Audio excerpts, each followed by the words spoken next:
Cocoa விரக்தியில் இறக்கைகளை அடித்துக் கொண்டு பிக்கோவின் அருகில் இறங்கியது.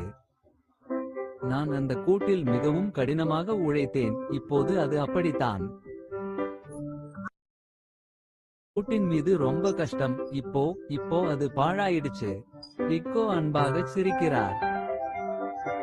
ஒவ்வொரு பிரச்சனைக்கும் ஒரு தீர்வு உண்டு குட்டி.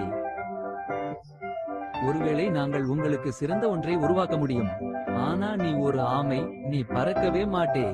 பிக்கோ சிரிக்கிறார். உண்மைதான், ஆனால் எனக்கு யோசனைகள் உள்ளன.